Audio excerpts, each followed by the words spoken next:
Merak ediyor musunuz? Tarihteki ilk rüşvet olayını öğrenmek ister misiniz? Rüşvet, bu kelime birçok kişinin zihninde olumsuz bir çağrışım yaratır. Ancak, tarih boyunca rüşvetin kökenlerine bakmak, onun nasıl ve neden ortaya çıktığını anlamak, çok daha ilginç bir hikayeyi gözler önüne serebilir. Rüşvet, genellikle bir kişinin ya da grubun, bir diğerini etkilemek ya da belirli bir avantaj sağlamak amacıyla maddi ya da manevi bir ödül sunması anlamına gelir. Peki, bu kavramın kökleri ne kadar derin? Bugün sizi, yaklaşık 4,000 yıl öncesine, Mezopotamya'nın topraklarına götüreceğim.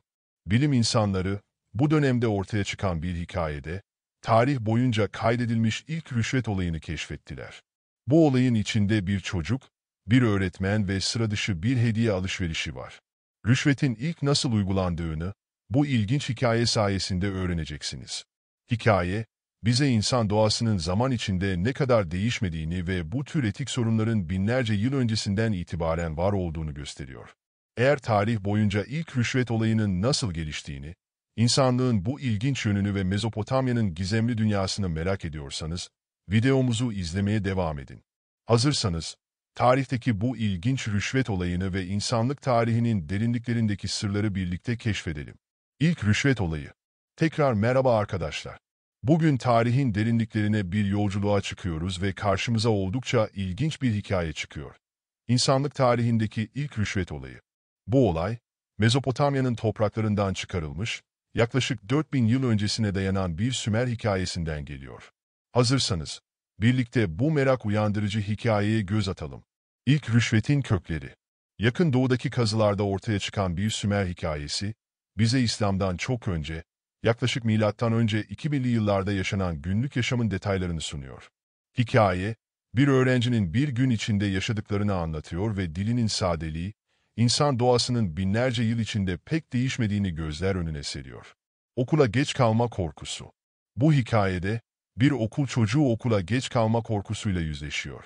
Bugünkü çocuklardan pek de farklı olmayan bu öğrenci, öğretmenden dayak yememek için annesinden öğle yemeğini acele hazırlamasını rica ediyor.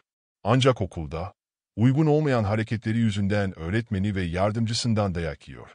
Bu dayak ya da kamçılamak kavramlarının ne kadar açık olduğunu, Sümerce kelimelerin sopa ve et işaretlerinin birleşimiyle ifade edildiğini bilmek oldukça çarpıcı. Rüşvetin doğuşu. Peki, bu hikayede bir rüşvet olayı nasıl doğmuş olabilir? Öğretmenin maaşının bugünkü öğretmenler gibi olduğunu ve öğrencilerin ailelerinden ekstra bir şeyler aldıklarında ne kadar mutlu olduklarını biliyoruz.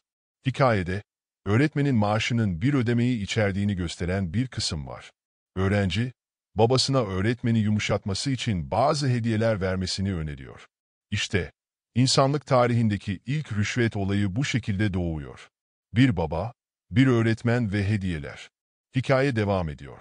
Baba, çocuğun hediyeleri göz önünde bulundurarak öğretmeni eve getirtiyor. Evde öğretmene en iyi şekilde hizmet ediliyor. Öğrenci, öğretmenin önünde yazı yeteneklerini sergiliyor ve öğretmene şarap, yemek, yeni kıyafetler ve hatta bir yüzük hediye ediyor. Öğretmen bu cömert karşılamaya büyük bir coşku ile yanıt veriyor ve öğrencinin yeteneklerini övüyor. Bu, hikayenin sonunu getiriyor ve öğretmenin bu cömert tavrıyla öğrencinin başarılı bir adam olacağına dair umutları dile getiriliyor. Yüzlerce yıl sonra ortaya çıkan metin. Şimdi, bu eski hikayenin nasıl günümüze ulaştığını merak ediyor olabilirsiniz. Hikaye, yazıldığı zaman birçok kopya yapılmış ve bu kopyalardan 21 parça toprak altından çıkarılmış. Philadelphia Üniversitesi, İstanbul Eski Şark Müzesi ve Paris Louvre Müzesi'ne gönderilen bu parçalar, hikayenin çeşitli bölümlerini içeriyor. Metnin birleştirilmesi. 1909 yılında genç bir çivi yazısı uzmanı tarafından bulunan ilk parça, metnin ortasından 4 kısımdı ve anlamı tam olarak çözülememişti. Ardından, 2,5 yıl süren çalışmalarla daha fazla parça bulundu ve 1938 yılında İstanbul'da bu metne ait 5 parça daha keşfedildi. Bu parçalar sayesinde metnin bütünlüğü sağlandı ve eksik kısımlar tamamlandı. Bilimsel çalışmalar ve sonuçlar. Her parçanın doğru bir şekilde çevrilmesi, oldukça zor ve önemli bir işti.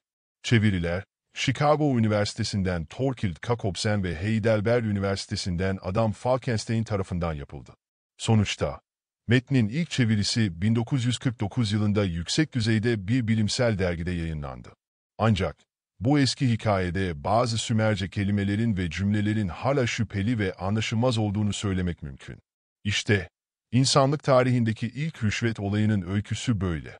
Geçmişin bu ilginç detayları, tarihin derinliklerine inme fırsatını bize sunuyor. Eğer daha fazla tarihi keşfe çıkmak ve ilginç bilgiler öğrenmek istiyorsanız, kanalıma abone olmayı unutmayın.